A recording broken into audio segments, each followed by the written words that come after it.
Olá, amigos e amigas da Rádio Sonho. Ansiedade, estresse. Segundo a Universidade Federal do Rio de Janeiro, esses sentimentos ou essas reações aumentaram 80% durante a pandemia. E uma soma fácil de ansiedade mais estresse é igual a raiva. E como o ser humano está administrando a raiva? Será que é possível gerenciar a raiva nesses tempos de pandemia? Esse é o tema da nossa conversa, que vem aí com uma especialista, lançando o livro Como Administrar a Raiva. Você sabe gerenciar a sua?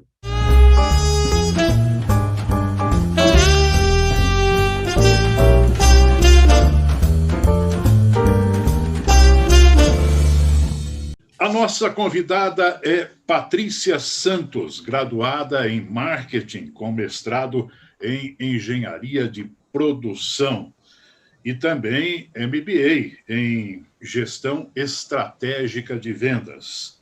Patrícia, eu estou procurando um gerente para a minha raiva. Como é que eu vou achar e como é que ele vai administrar a raiva? Esse é o livro que a editora Senac está lançando, não? Tudo bem? Prazer em tê-la aqui. Prazer é meu, José Marques, como é que vai? Pois é, né? Essa emoção, ela é tão forte, considerada uma das emoções mais fortes que nós temos, faz parte do nosso pacote básico de emoções, né? Saímos de fábrica com ele, e a pessoa que pode gerenciar a sua raiva é aquela que você encontra no espelho, né? Ou Então, seja, a própria pessoa.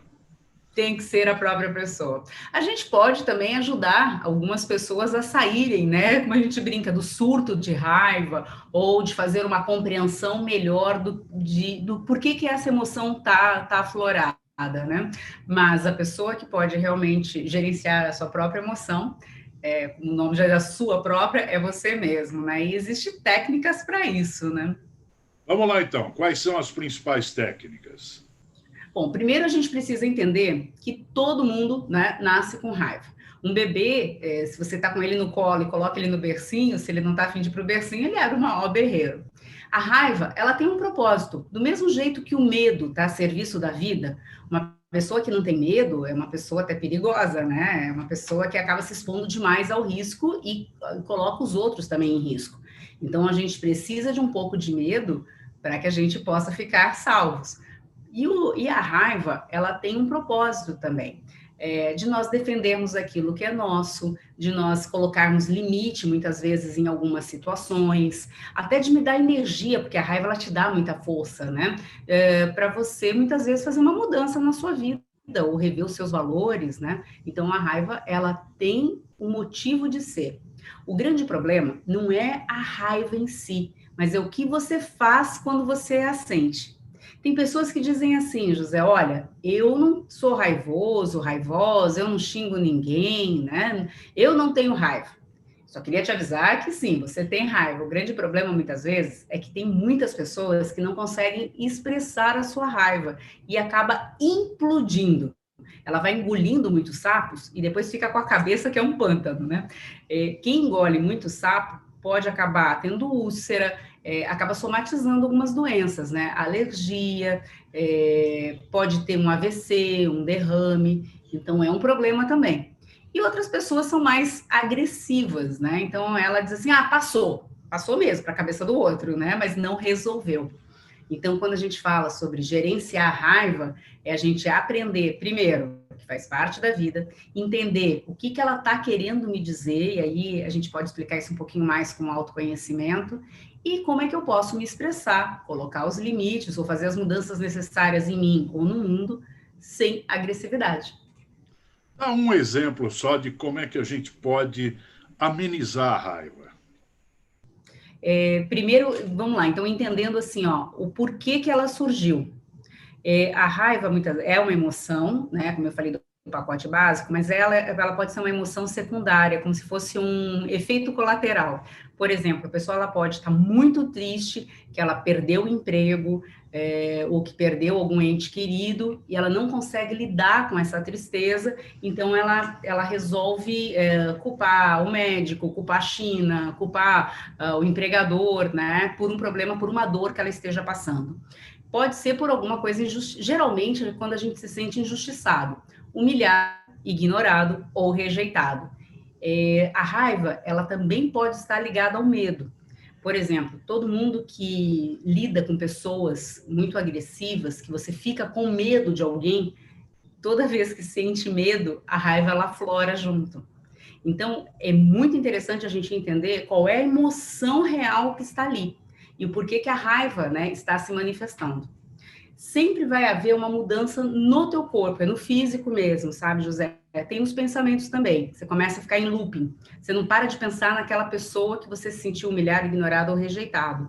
Então, você vê que você está, né, entrando na irritabilidade e ela vai de 0 a 10. Claro que até no 7 é mais fácil você voltar para o seu eixo. Quanto mais forte ela vai ficando, mais difícil é. Porque o que acontece? Existe a amígdala no cérebro, que existe o rapto da amígdala, né? Que ela tá lá para ver quais são as nossas ameaças, para poder preparar o teu corpo para reagir. Quando a amígdala vê uma pessoa, né, sente uma situação que ela entende aquilo como uma ameaça, ela faz com que a suprarrenal libere no teu sangue cortisol, adrenalina e noradrenalina. Para o teu coração bater mais forte, para subir a pressão arterial, para vir muita energia na musculatura, principalmente das mãos e das pernas, para você ou fugir, pernas para que te quero, ou para você entrar na luta.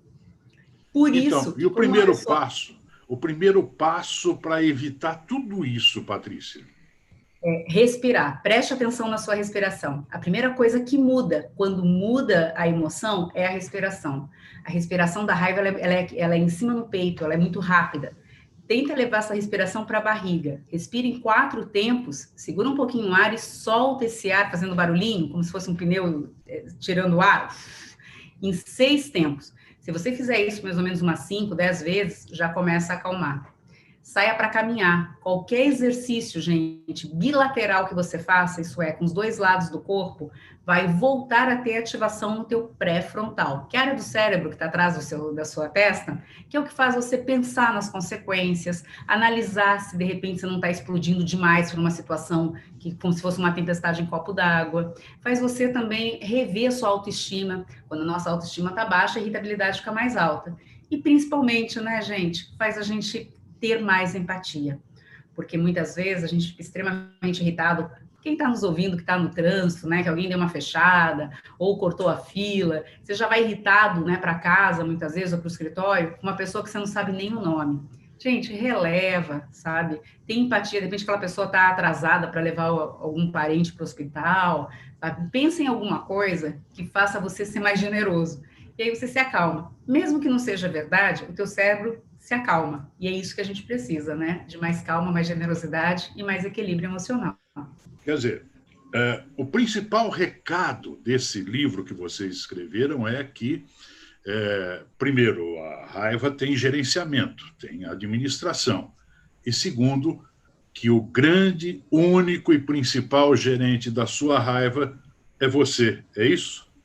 É isso. A gente é um guia, né? Um guia de gerenciamento da raiva. A gente brinca que é o livro de cabeceira, que ele ensina o que é a raiva, como você entender que ela está presente, e tem muitas técnicas, muitos exercícios para que você possa sair dessa emoção, né? Ou pelo menos transitar nela de maneira saudável, e como ter sustentabilidade, porque a raiva ela aciona em 6 segundos. É muito rápido. Então, quanto mais exercícios a gente faz, mais tempo a gente leva para reagir. E quando começa essa reação, você já entende o que está acontecendo e já consegue amenizar. Não é? O pessoal me pergunta muito, Patrícia, depois que você fez a sua formação em gerenciamento da raiva, né, você nunca mais sentiu raiva? Não, eu já te falei, a gente tem que sentir, tem injustiças no mundo que a gente tem que fazer mudanças. O problema não é você sentir a raiva, é o que é que você vai fazer quando você sente, para que você não fique doente, né? Legal, tá aí o livro, editora Senac, Patrícia Santos. Muito obrigado pela sua atenção, boa sorte e sem raiva. Respira, inspira e não pira. Gente, foi Grande um prazer. abraço. Um bom dia para vocês.